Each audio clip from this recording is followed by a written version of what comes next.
Hello, everybody. This is Jake Liachko, and you're tuned in to Public Huddle. Today, I'd like to talk about AB 84. That's the Assembly Bill 84, authored by Assemblymember Al Muratsuchi, a Democrat from Los Angeles, who proposed a bill that passed through the Education Committee yesterday and will now go through the legislative process before it becomes law. So, we have time to try to understand what this bill is all about, number one. And number two, we have time to act in order to oppose this bill that is very bad for families and very bad, frankly, for the entire education system, particularly the public education system. And we'll go through that in this podcast one by one. It is curious, however, to note this, that Assemblymember Morasucci, not too long ago, declared his intention to seek the office of Superintendent of Public Education.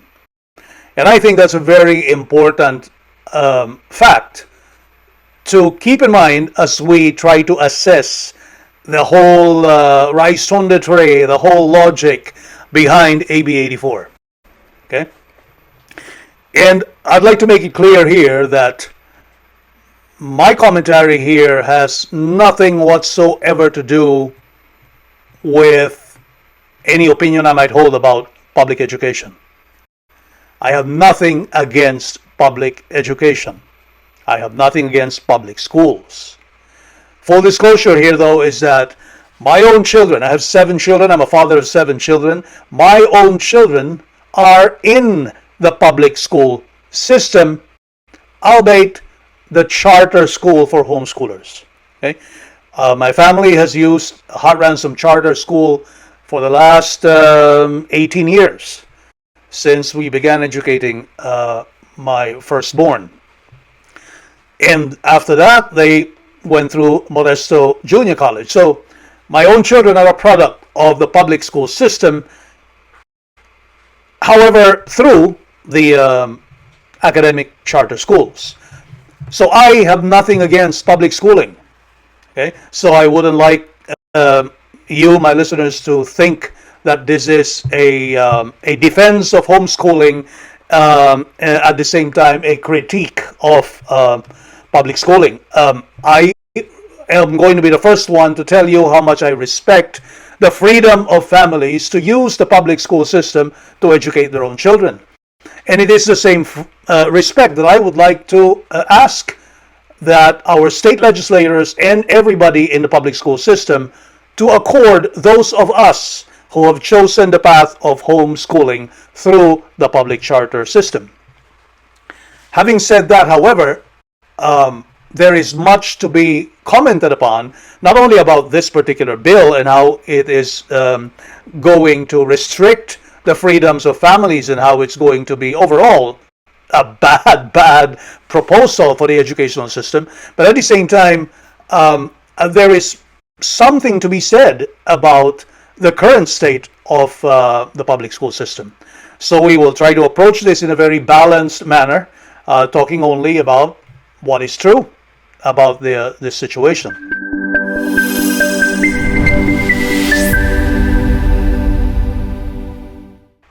So let's go make a rundown of why this particular bill, AB 84, is not overall going to be good for anybody.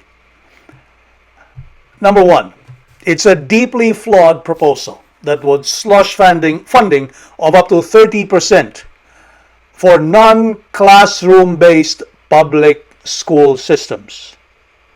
That right there is the key word that we need to pay attention to.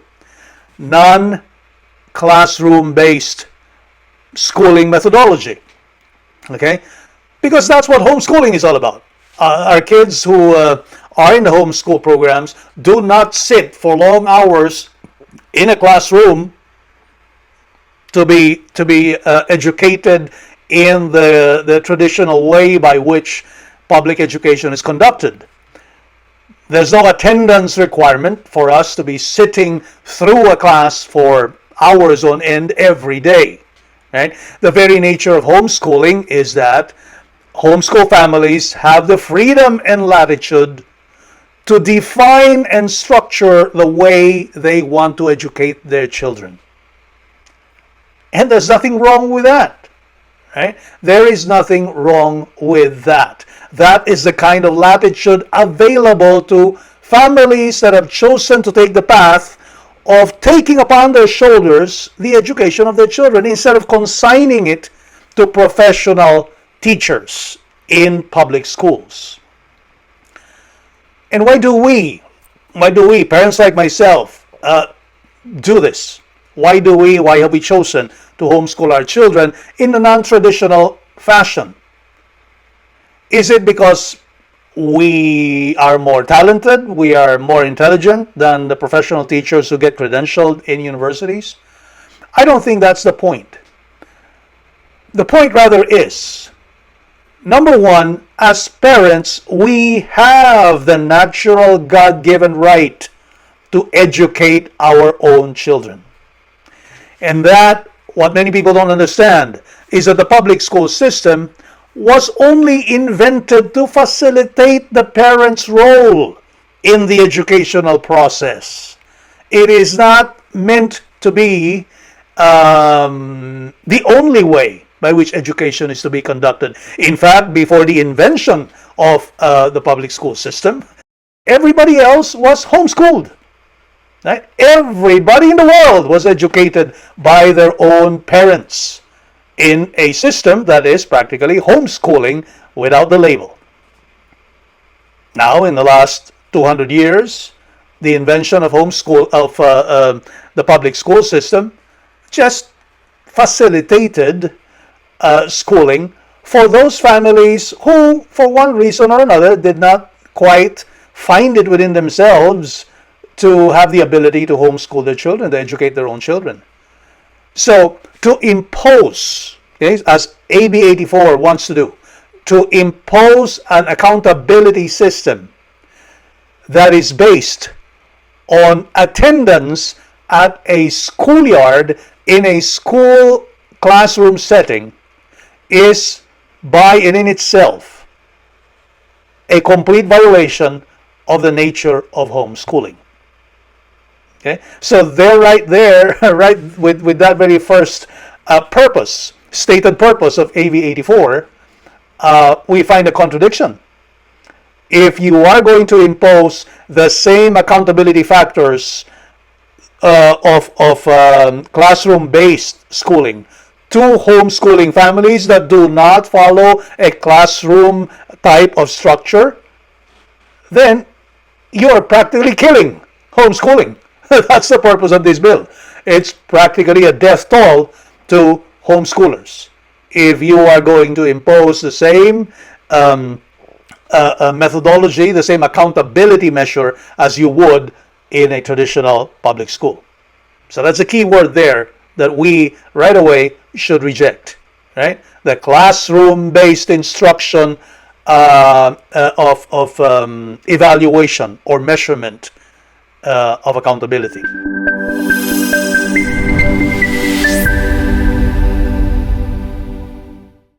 We want to impose accountability measures while at the same time we are not putting strict oversight measures on the way money is actually spent in the public school system today.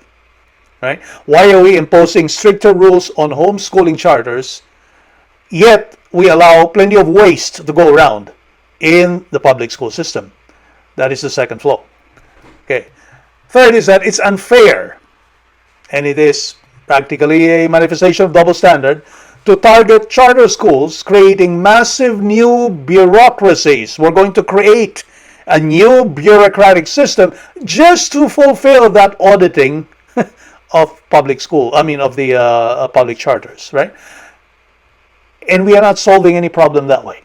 We are just duplicating problems by multiplying bureaucratic processes and resources that will not solve anything, and I'm going to prove that to you in a while. Right? Next, this bill threatens programs that are lifelines for students who don't thrive in traditional settings. There are plenty of students, and this is part of understanding how students learn, right? There are plenty of students that just cannot handle and don't thrive in a classroom structure of education. And our legislators need to understand this. There is not only one way of learning. Okay? There are plenty, multiple studies already available that prove to us and to everyone else who care to understand them that children learn in a variety of ways. I have 7 children, and I can tell you that from my own experience. Not one of my 7 children learns the same way as the other. There is no pattern. And that's precisely the beauty of homeschooling, because you can now tailor fit the instructional methodology that you give each of your learners. And this is not what is done in public school, right? In public school, you're practically put in a conveyor belt of like an industrial factory, where everybody gets the same dose of the lesson for the day and the same assignments. And if you get it, good. If you don't, well, sorry, we got to move on and just, well, that's not the way homeschoolers do it, right? And so therefore, you'll be defeating the purpose of education itself. Not only the purpose of homeschooling, you will be defeating the purpose of education itself if you remove this option of personalized learning from students and families who, in their judgment, know in their heart that the public school system will not work best for their own children. That's very important. And people who negate that don't understand education. Okay? They don't understand education. And I can tell you this. Yes, I'm a homeschooling father. I've been homeschooling for the last 18, 19 years, my own children. But I too, once upon a time in my professional career, was a teacher.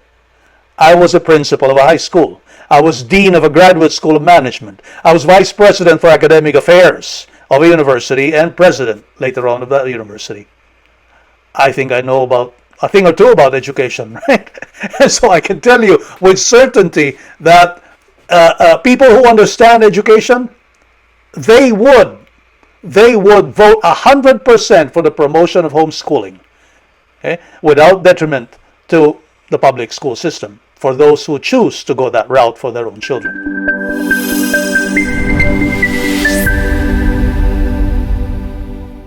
Okay, here's what the Daily Breeze says about AB 84. AB 84 would trigger expanded audits, invest new powers in state auditors to harass these schools. Yeah, that's the bureaucracy there. Charters have succeeded because they are freed from bureaucratic constraints. Very true. But this bill would destroy what makes them special. It's a cynical effort that will hurt rather than help them. In addition to imposing massive new requirements on all charter schools, the legislation would quash non-classroom based alternatives. The bill would limit the size of the totality of non-classroom based charter schools that a school district may authorize. A charter school based on the average daily attendance of the school district. That's what I was just saying earlier, right? It will use attendance to classroom delivered educational methodologies as the standard for accountability. And that goes contrary to what homeschooling is all about. The bald-faced attack seems driven by Marasucci's own agenda rather than, say, any obvious effort at this point from the teachers' union. Well, there you go. It looks like the Daily Breeze just revealed the real motivation that Assemblymember Marasucci has after having declared his intention to run for the office of Superintendent of Schools, right?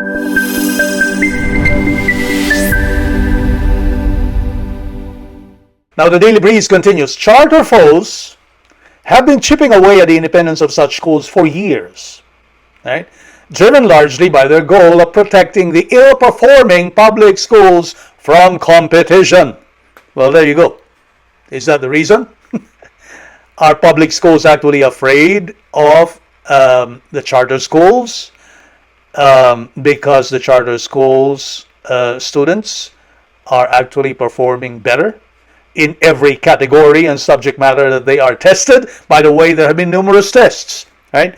There have been numerous tests of students in this past years, and there have been some, particularly just during the post-COVID era, where test scores between public school educated students and those who are going through the public charter schools, it has test scores have shown that homeschooled students who went through the public school charters have excelled dramatically to the percentage of about 25 to 30% better than the public school students. And this was evident in the SAT scores of recent years. The percentile increase or gap is about 25 to 30 percentage points, okay, where homeschooling students have excelled way beyond the capabilities of public school students. So why such hostility to largely successful charter schools? The Daily Breeze continues.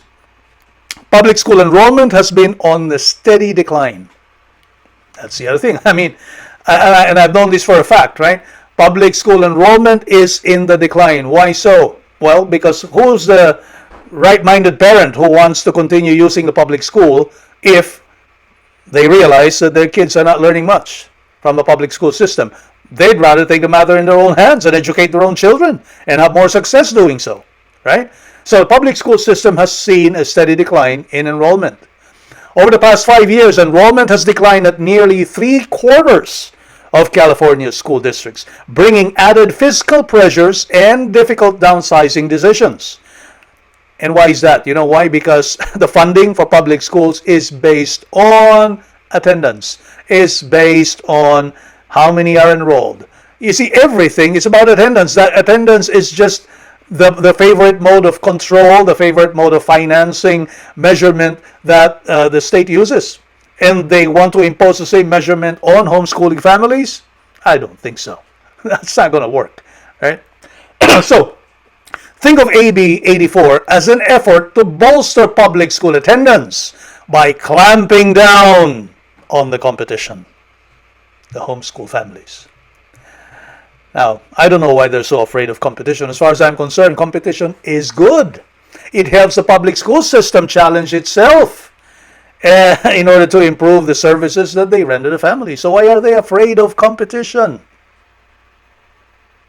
Not good, right?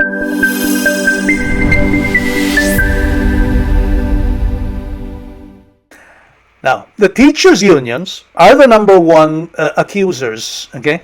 They dislike the charter schools a lot because they accuse the charter schools as siphoning much of the education budget that should be going to the public school system. That is not true at all. They blame their financial challenges to funds that go to charter schools. That's a big lie. As far as enrollment is concerned, only about 10% of the total population of students are enrolled in the charter schools. So you cannot say that 10% of the total population siphons a lot of the budget. Rather, what you should be asking is, can we look at our own expenditures? Can we look at the way we spend our money and try to rationalize this and find where we are wasteful? Because I can tell you, in another podcast perhaps, I can suggest to you the different areas where we actually see plenty of wastage in the public school system. So you cannot blame, it's a lame excuse, right? To put the blame on homeschooling charter families and accuse them of siphoning the budget that should be going into the general public school fund. By the way, I'd like to remind the teachers' unions and those who fall into this lie that we, the homeschooling families, we pay our dues in taxes, right? We are the ones who fund your public schools, your salaries, your buildings, your improvements, and all of that. We contribute to that. while using only 10%, while using only actually even less, I would dare say, a lot less for our own families than we deserve, because the bulk of our tax money goes to you. Right? In fact, I feel like we are being taxed double here, because besides the fact that we don't make use of the resources to which we contribute, we also undertake the heavy burden and heavy lifting of educating our own children. Right? Now, of course, that's our own choice, and we're not complaining about that. So why are you, teachers' unions and public school people, complaining about our not having to avail of the resources you provide? Doesn't make sense, right? So it would do you best to stop that lie that the homeschool charters siphon off the budget from the public school.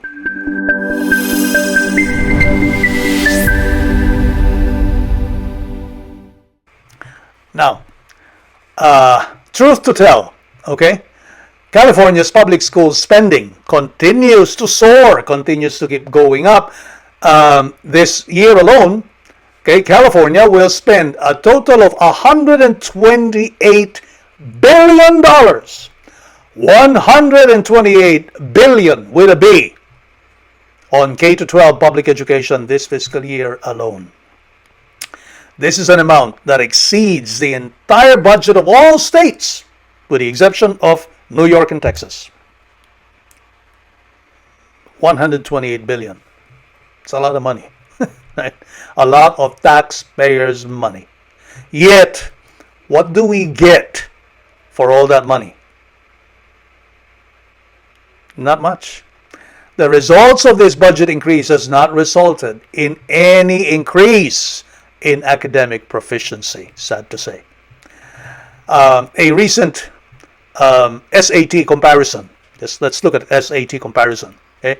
Homeschool students scored as high as 1,190 on the SAT, while public school students scored around 1,060. That is where you have the 15 to 25 percentile points higher, right? Going to homeschool students. Furthermore, public school test scores have been abysmal, especially since COVID-19 era. Okay? Only 47% of students met the state English standards. 47% met the English standards. And only 35.5% met the state's math standards. Meanwhile, charter school students significantly outperformed similar students in these test results. I hate to brag, but I see this in my own children. They have excelled so much in their homeschooling journey that after high school they immediately after 8th grade they get into the junior college, right? They go to MJC, Modesto Junior College. And what do they experience there? Fresh out of 8th grade, in a class full of 18-year-olds and older, my children are excelling. They're getting the best grades. They're outperforming all their classmates who have gone through 4 years of high school and starting college algebra or English or Spanish or history or any other subject there is that they're taking together. And my own children are getting the best grades. I have empirical proof. I have my own personal experience for me to say that the statistics that I just read to you here today are all true.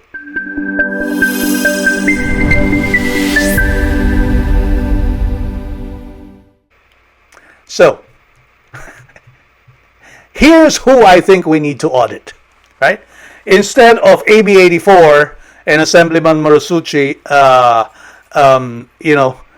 trying to poke his fingers into territory that he should leave alone, he should perhaps author a bill that would audit the public school system. Again, just a few more statistics. Let's look at Stanislaus County. Right? Could you imagine that out of 1,554 school districts in the entire California, 1,554 school districts in California, our own Stanislaus County ranks at 1,548. 6 paces to the bottom. We are not the poorest county. Not in the farthest stretch of the imagination. We have plenty of good students. We have plenty of resources. We have plenty of good teachers. Why is our county in the 6th place from the bottom? I think that's where we should start the audit. I think we should start auditing our public schools that are not performing according to expectations. And by the way, while we're talking about auditing and maybe looking into the financing and expenses, maybe we should also examine why and how our superintendents get very fat salaries to the tune of $250,000 to $350,000 for Scott K. Kendall in a year. Yet, the school district that Kai Kendall, for example, supervises is number 6 to the bottom. How can you justify a $350,000 annual salary with such poor performance? How? I'll be very ashamed, right? And it's not the only one. All the other school districts are not doing good. They're doing very bad. Yet, why are our executives sitting in cushy chairs in their offices getting such fat salaries? And yet deliver an abysmal result for our education? That's where the audit has to start. You leave homeschoolers alone. Because without having to use up much of the resources that we pay into, we still come out ahead of everybody else in test scores and in all other parameters you want to measure. So, let's be clear. Homeschooling families are actually a help to the entire educational system. We help to declog the public school system. We take upon our shoulders the responsibility to educate our own children without burdening and being a further burden to the school districts. The state needs to find ways to reduce the burden on homeschooling families rather than increase them, and not to make it more prohibitive for families to educate their own children, but rather put incentives for more families to educate their own children. Because as we've seen very clearly, the results speak for themselves. Right? Homeschooling is a help to the state. It is not an obstacle, not a burden.